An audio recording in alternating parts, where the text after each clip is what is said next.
हिंदी लोकवाणी 9वीं कक्षा की पहली इकाई का 7वां छोटा जादूगर, जिसके लेखक है जयशंकर प्रसाद। श्रवणी में हम थोड़ा सा देखेंगे प्रेमचंद्र की ईदगाह कहानी सुनिए और प्रमुख पात्रों का परिचय दीजिए। प्रेमचंद्र जी यानी कि धनपत राय की कहानियाँ सुने और उनके पात्रों का परिचय दीजिए। आप ये कहानी पढ़िए, फिर आपको ध्यान में आएगा कि इसमें क्या बताया गया है। आवश्यक दिया है यानी कि कृति के लिए आवश्यक सोपान में प्रेमचंद्र की कुछ कहानियों के नाम पूछिए। विद्यार्थियों, अगर हम आमने सामने रहते तो मैं आपसे पूछती प्रेमचंद्र की कोई कहानियों के नाम लीजिए, आप हमें नाम बताते।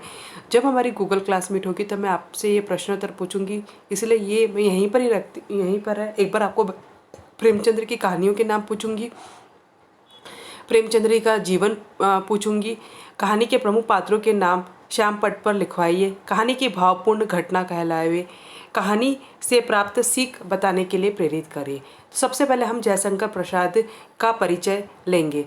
जयशंकर प्रसाद का परिचय 30 जनवरी 1889 वाराणसी उत्तर प्रदेश में इनका जन्म हुआ है। इनकी मृत्यु 15 नवंबर 1937 वाराणसी उत्तर प्रदेश में हुई है।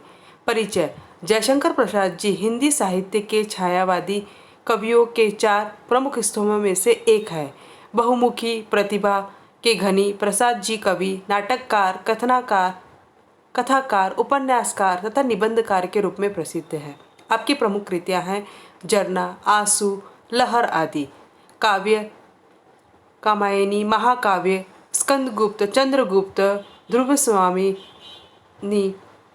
ऐतिहासिक घटना, ऐतिहासिक नाटक, प्रतिध्वनि, आकाशदीप, इंद्रजाल आदि। कहानी संग्रह: कंकाल, तितली, इरावती, उपन्यास।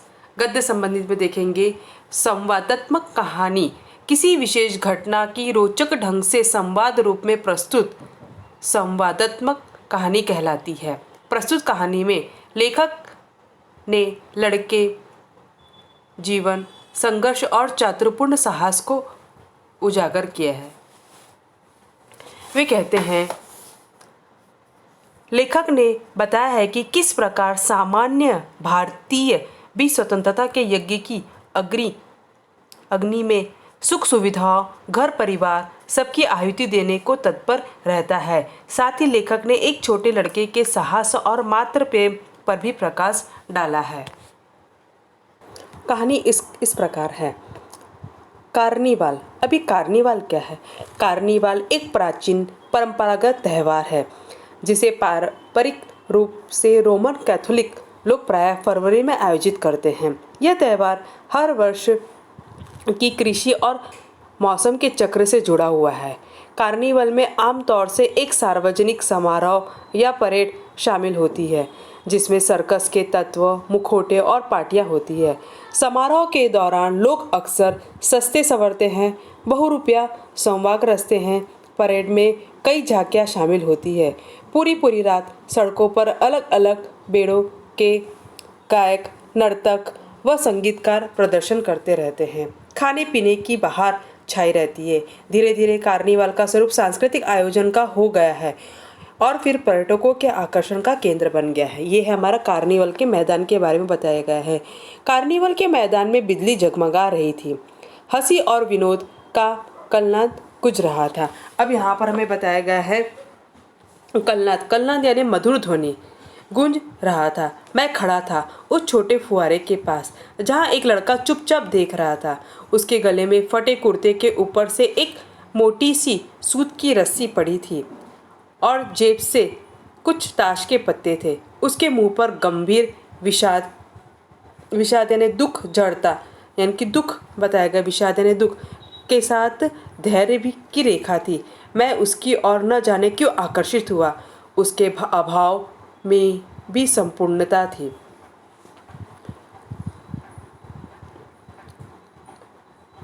मैंने पूछा, क्यों जी, तुमने इसमें क्या देखा?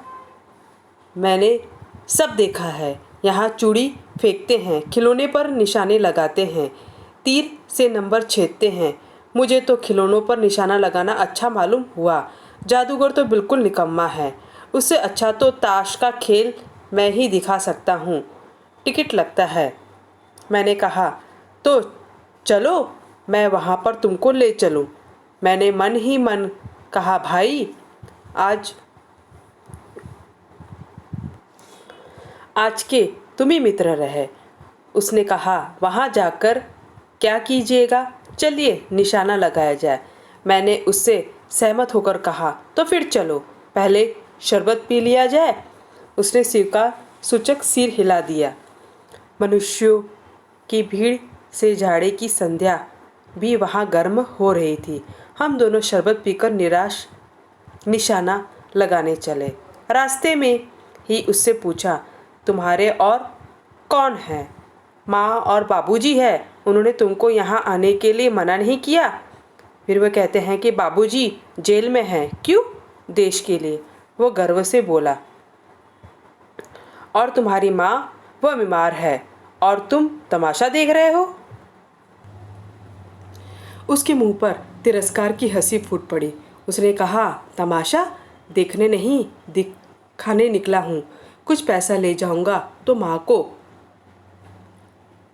पथ्य दूंगा। मुझे शरबत ना पिलाकर आपने मेरा खेल देखकर मुझे कुछ दे दिया होता तो मुझे अधिक प्रसन्नता होती। मैं आश्चर्य से उस 13-14 वर्ष लड़के को देखने लगा। हाँ, मैं सच कहता हूँ बाबूजी, माँ जी बीमार है, इसलिए मैं नहीं गया। कहाँ? जेल में? जब कुछ लोग खेल तमाशा देखते ही हैं तो मैं क्यों ना दिखाकर माँ की दवा करूं और अपना पेट भरूं। मैंने दीर्घ निश्वास लिया। चारों ओर बिजली के लट्टू नाच रहे थे। मन व्यग्र हो उठा। मैंने उससे कहा, अच्छा चलो निशाना लगाया जाए। हम दोनों उस जगह पर पहुँचे जहाँ खिलौने को गेंद से गिराया जाता था। मैंने 12 टिकट खरीदकर उस लड़के को दिए। वह निकला पक्का निशानेबाज। उसकी कोई गेंद खाली नहीं गई। देखने वाले दंग रह गए। उसने 12 खिलौनों को बटोर लिया, लेकिन उठाता कैसे? कुछ मेरे रुमाल में बांधे, कुछ जेब में रख लिए। लड़के ने कहा, बाबूजी आपको तमाशा दिखाऊंगा, बाहर आइए, मैं चलता हूँ। वह 9-2-11 हो गया, यानी कि गायब हो गया। मैंने मन ही मन कहा, इतनी जल्दी आँख बदल गई। आँख बदल यानी कि व्यवहार बदल जाना। आँख बदल जाना यानी क्या? आँख बदल जाना यानी क्या होगा? व्यवहार बदल जाना। 9-2-11 यानी कि भाग जाना। मैं घूमकर पान की दुकान पर आ गया। पान खाकर बड़ी देर तक के इधर उधर टहलता देखता रहा। झूले के पास लोगों का ऊपर नीचे आना देखने लगा। अकस्मात किसी ने ऊपर के हिंडोलों से पुकारा, बाबूजी। मैंने पूछा, कौन? मैं हूँ छोटा जादूगर। दूसरा, कोलकाता के सुरमय बॉटेनिकल उद्यान में लाल कमलिनी से भरी हुई एक छोटी सी मनोहर झील के किनारे घने वृक्षों की छाया में अपनी मंडली के साथ बैठा हुआ मैं जलपान कर रहा था। बातें हो रही थी। इतने में वही छोटा जादूगर दिखाई पड़ा। हाथ में 4 खाने की खादी का झोला, साफ जांघिया और आधी बाहों का कुर्ता। सिर पर मेरा रुमाल सूत की रस्सी से बंधा हुआ था। मस्तानी चाल से घूमता आकर कहने लगा, बाबूजी नमस्ते। आज कहिए तो खेल दिखाऊं? नहीं जी, अभी हम लोग जलपान कर रहे हैं, यानी कि नाश्ता कर रहे हैं। फिर उसके बाद क्या गाना बजाना होगा बाबूजी? नहीं जी, तुमको क्रोध से मैं कुछ और कहने जा रहा था। श्रीमती ने कहा, दिखाओ जी, तुम तो अच्छे आए, भला कुछ मन तो बहले। मैं चुप हो गया, क्योंकि श्रीमती की वाणी में वह माँ की सी मिठास थी जिसके सामने किसी भी लड़के को रोका नहीं जा सकता। उसने खेल आरंभ किया। उस दिन कार्निवाल के जब खिलौने खेल में अपना अभिनय करने लगे, भालू मनाने लगा, बिल्ली रूठने लगी, बंदर धुड़कने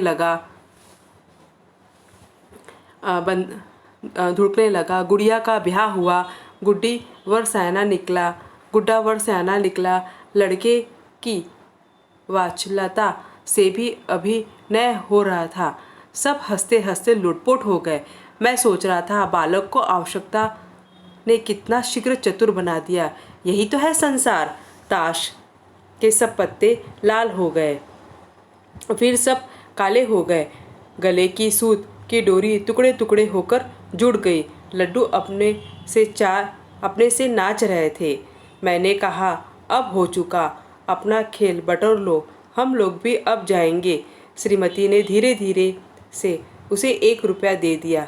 वह उछल उठा। मैंने कहा, लड़के, छोटा जादूगर कहिए, यही मेरा नाम है, इसी से मेरी जीविका है। मैं कुछ बोलना ही चाहता था कि श्रीमती ने कहा, अच्छा तुम इस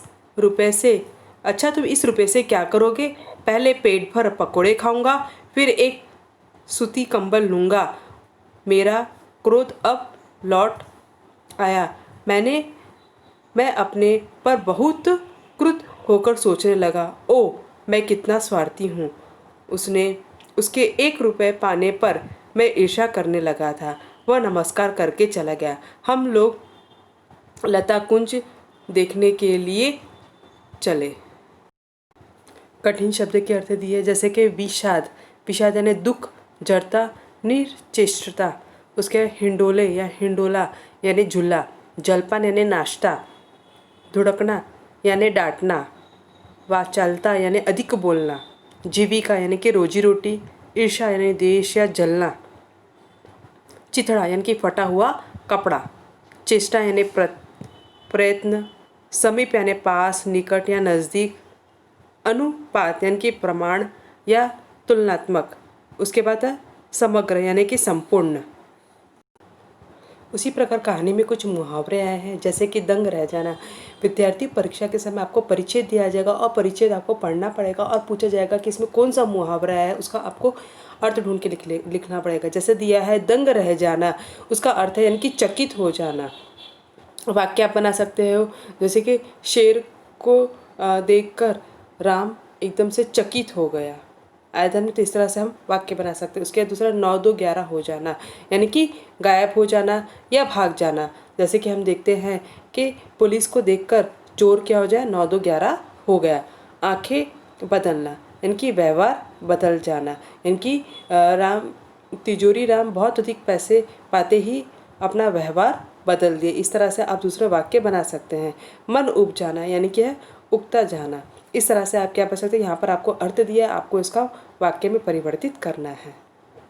परिचित पढ़ने के बाद आपको फिर इस तरह से प्रश्न पूछा जाएगा। सही विकल्प चुनकर वाक्य फिर से लिखिए। पहला है, उसके मुंह पर तिरस्कार की।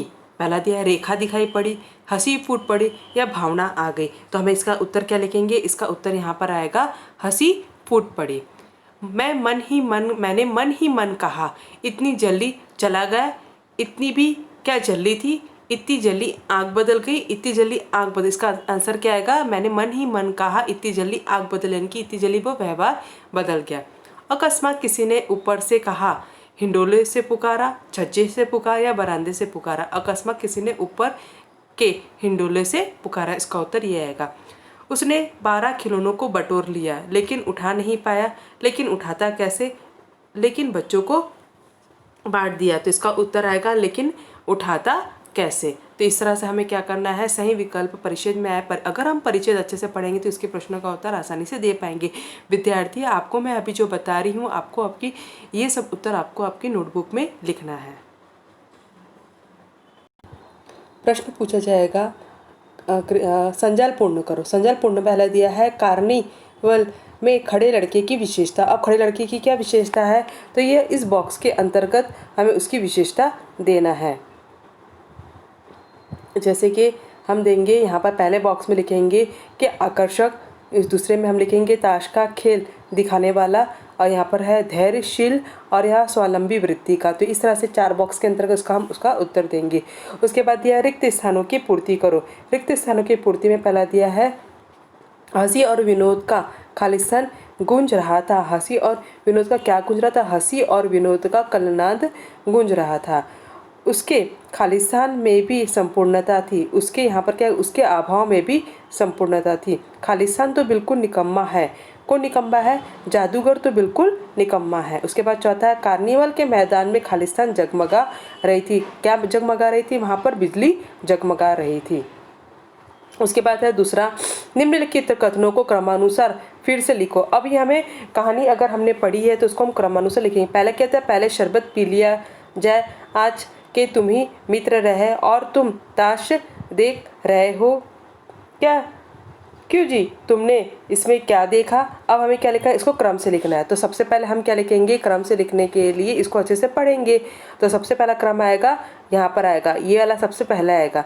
लिखेंगे, क्यों जी, तुमने इसमें क्या देखा? उसके बाद दूसरे नंबर में हम लिखेंगे, आज के तुम ही मित्र रहे, यानी कि ये वाला जो रहेगा ये दूसरे नंबर का रहेगा। कौन से नंबर का रहेगा? दूसरे नंबर का। उसके बाद तीसरे नंबर का कौन सा रहेगा? ये वाला। इसमें हम लिखेंगे, तीसरा नंबर लिखेंगे, पहले शरबत पी लिया जाए। उसके बाद फिर देंगे, और तुम तमाशा देख रहे हो, ये कौन सा हो जाएगा? हमारा चौथे नंबर का हो जाएगा। तो इस तरह से हमें क्या करना है, उसको क्रम से लिखना है। अब हमें देखना है, परिच्छेद में प्रयुक्त तत्सम शब्द ढूंढकर लिखिए। अब तत्सम शब्द जैसे आएगा कल्लाद, संपूर्णता, विषाद, धैर्य। तो यहाँ पर हम चारों बॉक्स में लिखेंगे। पहले यहाँ पर लिखेंगे कल्लाद, संपूर्णता, विषाद और धैर्य। इस तरह से चारों बॉक्स में लिखेंगे।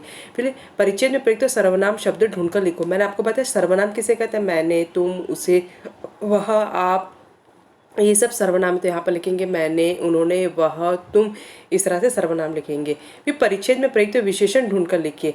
अब विशेषण, संज्ञा और सर्वनाम की विशेषता बताने वाले शब्दों को हम क्या कहते हैं? विशेषण कहते हैं। तो यहाँ पर लीजिए, गंभीर, छोटे, गर्म, अच्छा, ये क्या होगा? हमारे विशेषण पूरे हो गए। तो इस तरह से आपको विशेषण ढूंढकर लिखना है। ये सब आपको आपकी नोटबुक में लिखना है। स्वमत विचार में हम लिख सकते हैं, कार्निवल के विषय में अपने विचार व्यक्त कर रहे। तो इस तरह से आप अपने विचार व्यक्त कर सकते हैं। उसी तरह पूछेगा, परिच्छेद में प्रयुक्त शब्द युग्म शब्द ढूंढकर लिखिए। अब शब्द युग्म शब्द जैसे कि यहाँ पर दिया 14, 13, 14, खेल, तमाशा, इधर उधर, ऊपर नीचे, ये हमें क्या लिखना है? इन चारों बॉक्स में इसका उत्तर लिखना है। उसके बाद दिया है, परिच्छेद में प्रयुक्त भाववाचक संख्या ढूंढकर लिखिए। अब भाववाचक संख्या कौन कौन सी? जैसे कि तिरस्कार, प्रसन्नता, हंसी या आश्चर्य, ये लिखना है। उसके निम्न के शब्दों के वचन बदल कर लिखिए। अब जैसे कि तमाशा, तो तमाशा का क्या हो जाए? तमाशे। आँख, आँख का आँखें। दवा, दवा का दवाएं। झूला, झूला का क्या हो जाएगा? झूले। वैसे ही पूछे जाएंगे कि खिलौने कहाँ रखे थे। तो खिलौने कहाँ पर रखे थे? तो हम लिखेंगे, यहाँ पर लिखेंगे बॉक्स में, खिलौने रुमाल में रखे थे और जेब में रखे थे। तो इस तरह से एक और आपकी कृति हो जाती है।